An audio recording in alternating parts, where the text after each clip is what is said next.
Who should definitely not invest? Definitely not first time investor.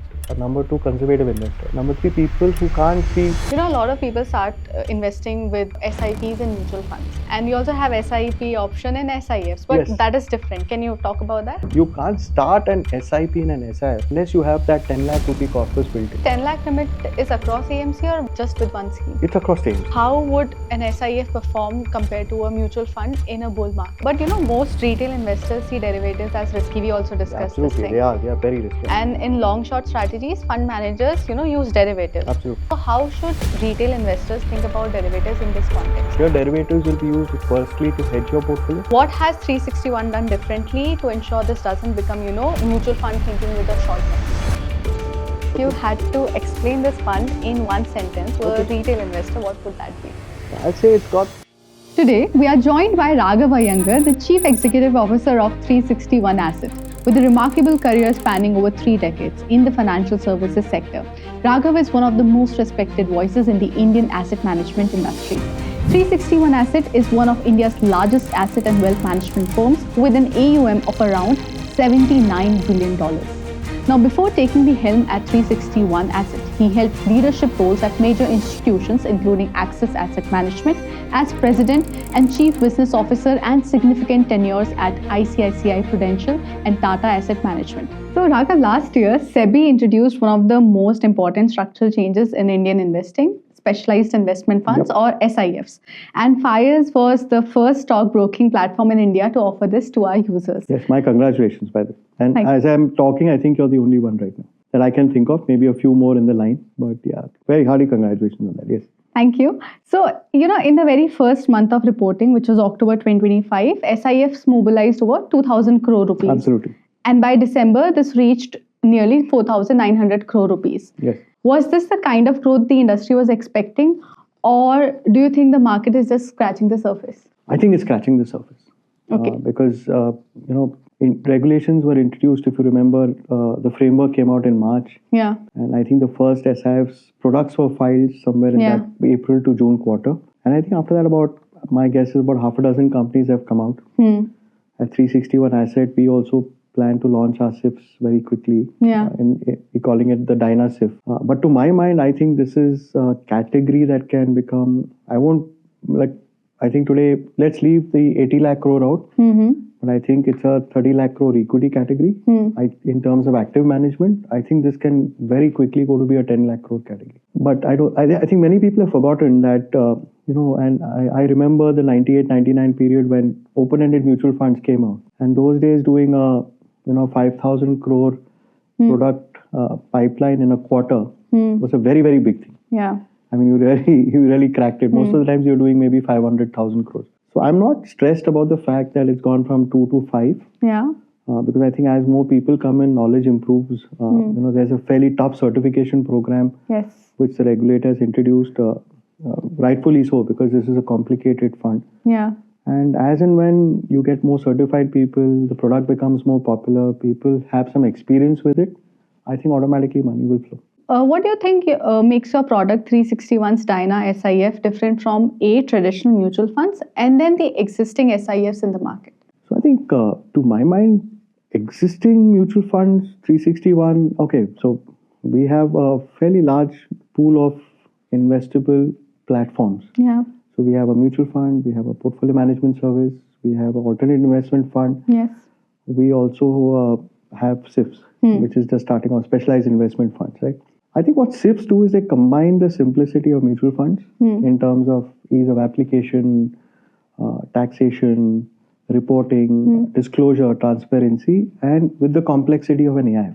Yeah. Because in the AIF, you're allowed to do a lot of things which you can't do, for example, in mutual funds. Yes. Like naked shorting, for example, you can't do in an AIF, in a mutual fund. Yeah. It's regulatory not allowed. So what I think the regulator has brilliantly designed is this product which sort of combines both the advantages of both and has put it into an SIF vehicle. Now, I think what differentiates us is very clearly two things. I think we have a very research-based approach. Number two, we're doing a mix of qualitative and quantitative. Yeah. So what that means is the qualitative factors is that, what makes a company great? Does it have a moat? Does it have a unique product in the market? And the quantitative factors are typically valuations, sector rotation, which style is doing well. So I'm not really constrained by a growth style or a value style or something like that. I use both these together. Number two, I think the team has developed some very interesting derivative strategies. I think that obviously time will tell. And obviously it is a high risk. Anything which involves derivatives obviously has a slightly higher risk to it. But yeah, I think that's another big differentiator. So we are slightly unconstrained in that space. So our first product that we are doing is a very simple equity long short fund, right? So this is nothing. This is very simple. It's 80% equity. You can go up to 25% short. And I think the combination of that hopefully will demonstrate some value, possibly provide some value to investors. Yeah. Also, can you explain this to our investors and viewers watching? What is naked short? No. So if let's say I'm running a long only strategy. Let's say markets are very expensive. There's a stock which looks very overpriced. I can't do anything about it. Yeah. I can ignore it. But a short strategy is that I can go and short it, which is that I make money if the stock price falls down. Yeah. As you know, in traditional way, you make money when the stock prices go up. Yeah. You have no ability to capture value if the stock prices come down. You can at best ignore it.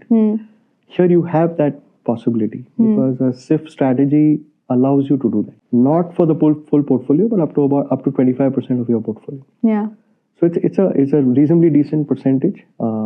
It's not exactly a super hedge fund which can go 100% short, but 25% is a very good number to have. Yeah. So you can. So that's what a short does for you. So you can actually make money. You don't have to. Typically. Investors make money when the stock prices go up. Let's say in a bull market. Bull market, yeah. Here, technically, I could make money even in a bear market. Yeah, but then there's a possibility, basically.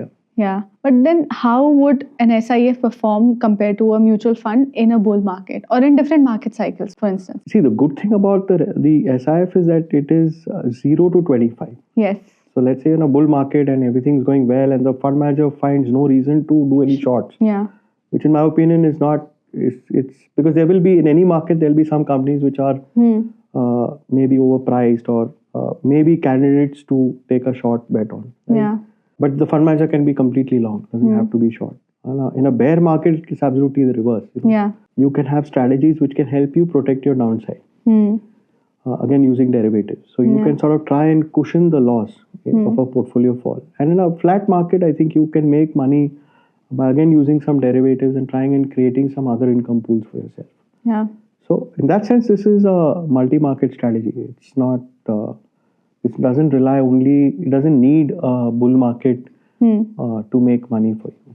But most retail investors see derivatives as risky. We also discussed this thing. They are very risky. Yeah. Let's be clear about it. See, because derivatives amplify your positions. Yes. So in that sense, people look at it and say, hey, this is great because my profits can get amplified, but please don't forget your losses too can get amplified. Absolutely. Yeah. And in long short strategies, fund managers, use derivatives as a part of the process. So how should retail investors think about derivatives in this context? No, here it's a little different. So I think what typically will happen here is that here derivatives will be used firstly to hedge your portfolio. Yeah. So that sort of protects your long positions. Number two, it can, as I said, capture to a certain point, make money on shorts. Yes. Can use also various strategies to sort of simultaneously reduce your long position. Today, let's say I want to sell a stock. There are associated costs with it. Yes. But by using derivatives, I can maybe do that a little more efficiently, right? And SIFs allow you to do all of this. So compared to what retail investors think about is that, hey, they take a directional view on a stock. And then sort of go into a derivative strategy which amplifies that. This one is not like that.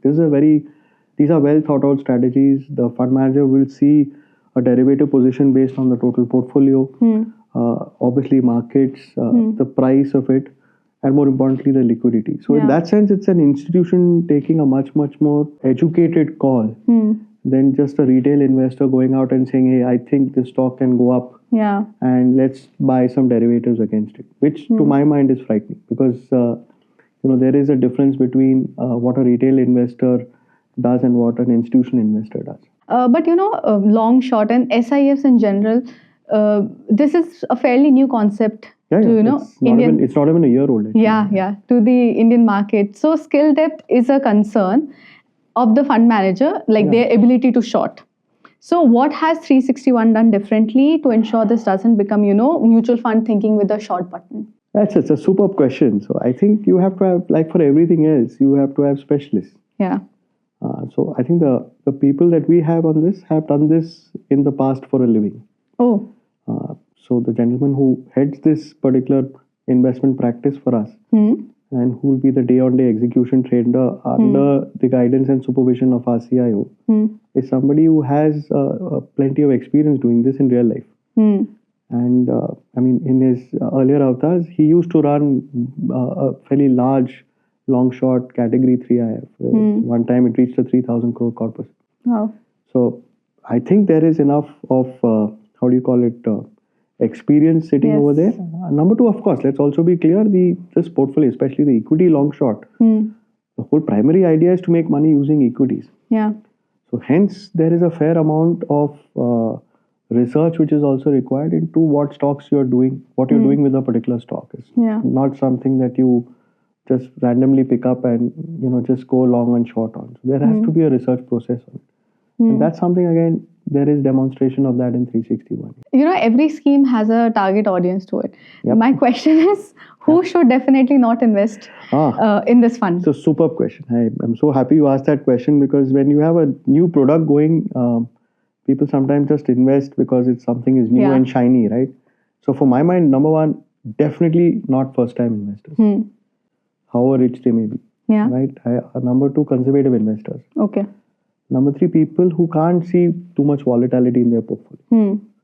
Because this will be volatile. I mean, there are trading strategies, and markets, as you know, are very dynamic these days. Right? Yeah. And that's the reason our SIF is also called SIF, right? Yes. So Dyna is basically potential and hopefully trying to maximize on that potential. Lastly, of course, are people who are looking really at something coming to them on a regular basis. Yeah. There is what you call an IDCW option available. But it's an equity product. Let's face it. It's a high risk fund. It's band 5 on the risk scale, which means it's very high risk. Yeah. So that's the regulator way of telling you, hey, there is it is a high risk product. So yes, it will add definitely value to your portfolio. But yeah, if you're in any of these 4 buckets, don't come in. Yeah. Definitely don't come in. Irrespective of how shiny the literature is or however much somebody tries to convince you, I think as a first step, let's start the basic MF journey or the basic capital market journey, and then slowly climb the ladder up. A lot of people start investing with, SIPs and mutual funds. Yep. And you also have SIP option and SIFs, but that is different. Can you talk about that? Yeah, I think obviously because the ticket size in an SIF, I mean, the fundamental difference here in a mutual fund is you can start, let's say, at 100 rupee value, ticket value. Here it starts at 10 lakhs. Yes. So number one, you can't start an SIP in an SIF unless you have that 10 lakh rupee corpus built in. Yes. Which you can do technically in a mutual fund. Right? You can start with $1,000 SIP and then, you can go ahead. That's the big one. Here, obviously, given the audience is more specialized, maybe more high net worth. Yeah. I think the ticket sizes are more. So I think we are looking at a 20,000 rupee per month. Yes. Or a 50,000 rupee per quarter. But again, I want to just emphasize, don't start your application. You can't start with, let's say, a 20,000 rupees SIP and say, I'm going to invest over the next, maybe 10 years. So over that period, I'll hit my 10 lakhs. No, I think the fundamental principle is that you have to get that 10 lakhs first. Yeah. And then start it up.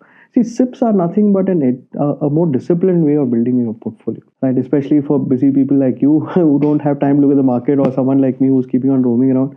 I think it's critical that you allow your portfolio to do magic, and your job is to make money, work hard, hopefully make some money, and then more importantly, save that money. Many times we don't do it. We do the first two very well, but the invest part we just leave it because then money just sits around, unfortunately, idly. So this just allows you in a disciplined manner to take that money out. Yep. So it's SIF is a great concept. But yeah, obviously, like I said, the first rule applies first. Yeah. That if you're a first-time investor, don't come. If you're a conservative investor, don't come. There are strategies for them too, but not an equity strategy. Yeah. Also, this 10 lakh limit is across AMC or just with one scheme? It's across the AMC. So let's say, hypothetically, I have 4 schemes at any point of time. An investor can give me 2.5. Yeah. That's possible. So we will look at it at a pan level of an investor. And then let's say for whatever reason it goes below 10 lakhs actively. Let's say you invested 10 lakh rupees and then you pull out 1 lakh. Yeah. You have 30 days to sort of get it back to 1 lakh. Otherwise we'll have to redeem out. Yeah. So that's the other thing that an investor should keep in mind. Yeah. That was my next question also about redemption and liquidity. So in the equity options, which are the equity long short and the X100 long short, options, liquidity is like a normal MF. It's daily liquidity, daily purchase, daily redemption, and 3 business days to get your money back. So that framework is identical to a mutual fund. Yeah. There's really no difference in that. Okay. So, but yeah, let's say in the hybrid categories, then it gets a little more complicated because then you have to give some redemption notice and maybe redemption and repurchases. Then you'll have to just read the offer document a bit more carefully. Okay. Because different people will have different frequencies. But in the equity side, it's daily. But any tentative idea how long the notice is? No, that's completely fund to fund. Okay. There's no like I could do 7 days, somebody else could do 15 days. That's pretty much on the strategy of the underlying portfolio. That brings me to my last question. If you had to explain this fund in one sentence to a retail investor, what would that be? So I'll say it's got the simplicity, flexibility, and the transparency of a mutual fund with the investment innovation available in alternate investment funds. So it's got SIFs actually combine both. All right. Yeah. So yes, thank you so much for joining in us today. Thank you so much. It's been a pleasure. That brings us to the end of our conversation today. A huge thank you to Raghav Iyengar for breaking down the complexities of SIFs and sharing insights. I'm Kanishka Gupta, and at FYERS, we believe understanding the market is the first step to mastering it. Investment in securities market are subject to market risk. Read all the related documents carefully before investing.